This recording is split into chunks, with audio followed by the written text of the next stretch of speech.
Hi everyone, welcome back to my channel. This is Jalen from Social Media Jalen, and this is July's Q&A.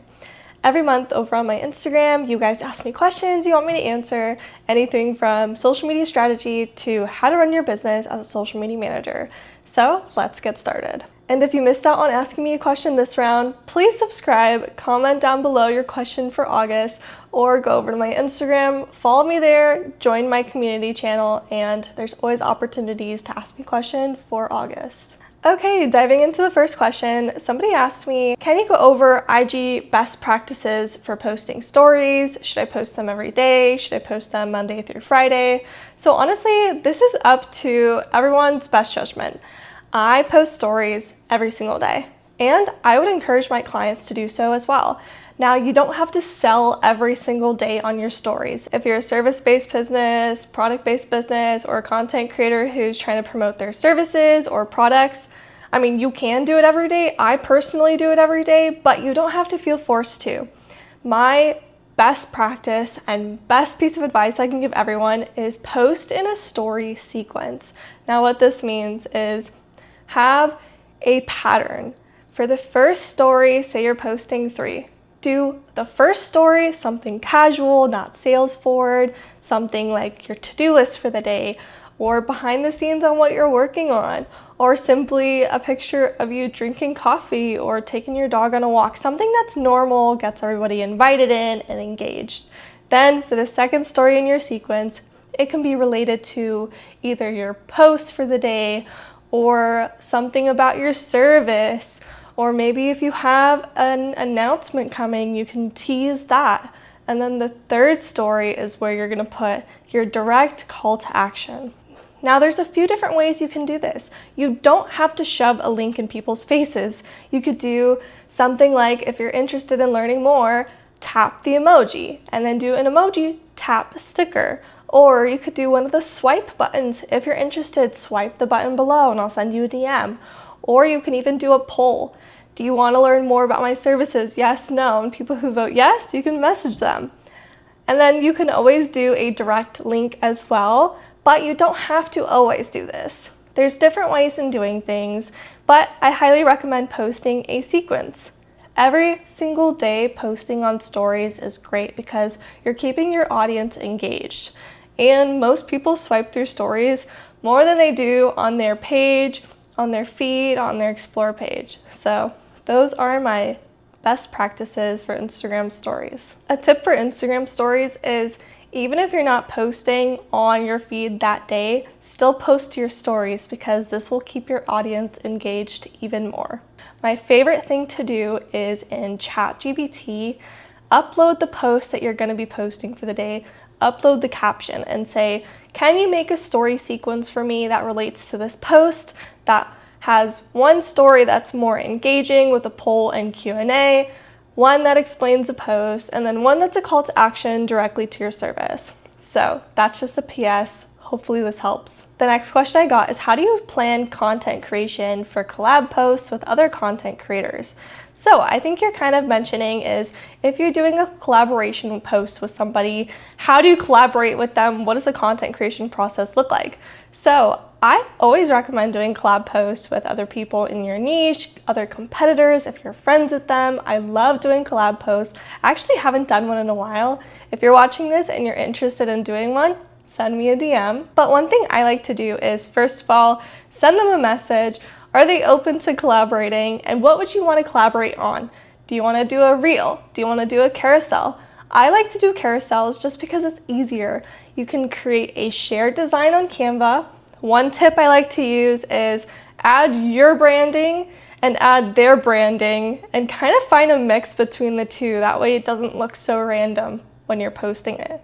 Then I like to kind of brainstorm content ideas, just chatting through Instagram DM or over email of what they kind of want to do for content ideas. Then we will both go kind of half and half, do a draft for the template of the carousel. Somebody can add a few slides, another person can add another few slides, and then you can kind of do an audit of what's best, what should be taken away.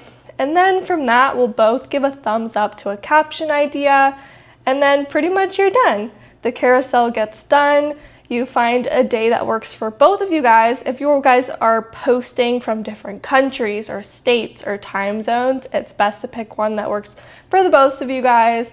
Then you can schedule it ahead of time, and then all you have to do when posting it is add them as a collaborator and have them accept it. Hopefully this helps you. All right, for the next question, I kind of got two that were on the same sort of line, so I'm going to answer both of them at the same time. One person asked me, any tips for overcoming anxiety when starting out as a beginner as a social media manager? And then another person asked me, what would your advice be for somebody who just stepped into this field? So I would assume that both of these creators or business owners are people who have just dived into either social media management, marketing, strategy, anything along those lines. And it can be a little bit scary. There's so many of us out there, and there's so much advice out there. It can be kind of confusing where to start, what you should say, what you should post. So my number one thing is, who are you? What are your services? And how can you stand out in your own niche? So if you are a social media manager, what makes you different? Do you do branding? Do you do strategy? Do you do management for a certain company or business or niche? Say you're a social media manager for med spas. That will help you stand out a little bit more. So number one, who are you? Make that clear. What is your service? Make that extra clear. And who is your ideal client or audience? Don't try to be super general and say you want to work with everybody, because quite frankly, not everybody's going to be the best client for you. So definitely narrow down who your ideal client is and who you are. For somebody just getting started in this field, it is a big thing to overcome looking at your competitors and copying them, or feeling like you're inadequate compared to them because they look like they're doing so good, they look like they're making so much money. So my number one piece of advice is ignore everybody else and focus on yourself, because you can get caught up in the game of self-doubt, imposter syndrome, comparing to other creators or business owners, when in reality you don't know what's happening behind the scenes. So know who you are, know who your ideal client is, and ignore the rest. That's honestly my biggest piece of advice from somebody who's been doing this for almost 8-9 years. And in terms of marketing yourself on Instagram or other social media platforms, be authentic, show up as yourself, because the most you can do is be yourself, stand out, have a good voice, have a good opinion. Hopefully this is helpful. All right, the next question somebody asked me is, how long did it take to plan your posts when you first started out? So I recently posted the other day saying that it only takes me about 5 to 10 minutes every single day to put out my post for Instagram. If you guys don't follow me over there, follow me over at Social Media Jalen. I post every single day, different kinds of advice. So when I first started out posting, even for other clients several years ago, it would take me probably an hour, 2 hours, but that's when you already have a strategy in place. When you know what kind of content you're posting, whether it's a carousel or a service-based post or a reel, having a strategy in place that gives you kind of guidelines for what to post that day or for what to pre-plan for the month is better. Having content pillars is also great. Having content pillars to pick from. Say you are a weight loss coach and you are talking about nutrition or fitness or mental health, picking from one of those three, then picking if it's a carousel or if it's a reel or if it's educational or if it's from your own client pain points perspective. So kind of narrowing that down is going to be the best piece of advice I could give you for not spending too much time posting every day. But yeah, I would say probably an hour or two. And now it's probably about less than 15 minutes each day. Another piece of advice is have all of your Canva templates pre-made. Have it branded, have a few different kind of varieties. That way when you're posting a carousel, you can just pick a template, add your content to it, and post it. And then for reels, a few tips I always like to post about is have a B-roll bank.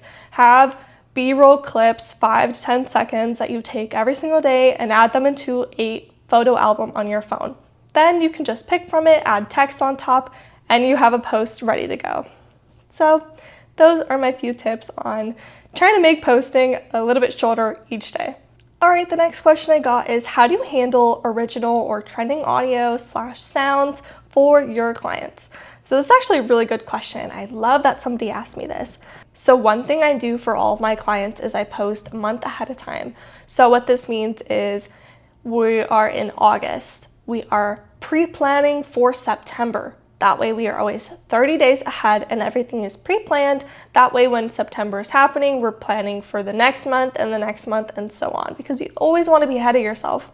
And this means that you can't promise trending audio to be trending by the time you're posting, because if everything for September was approved on August 1st and by the time September rolls around, your original audio might not be trending. So what I do is I put placeholder trending audio. I put a music, song, or funny audio that's trending at that time, and I tell them when I post on that day, I will change the audio to something that is trending if it's not. So I cannot guarantee trending audio to be the same on posting days. Hopefully that makes sense and answers your question about trending audio. All right, the last question I got is, do you offer one-on-one coaching or consulting?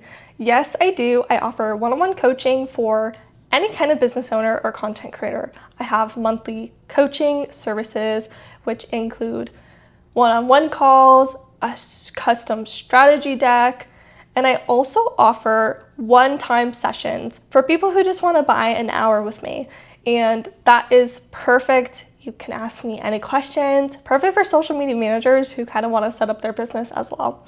And one new thing I'm doing is monthly group coaching. So my next group coaching is coming up in August, and the theme for this one is all about Instagram myths, mistakes, debunking advice that other social media managers are putting out there.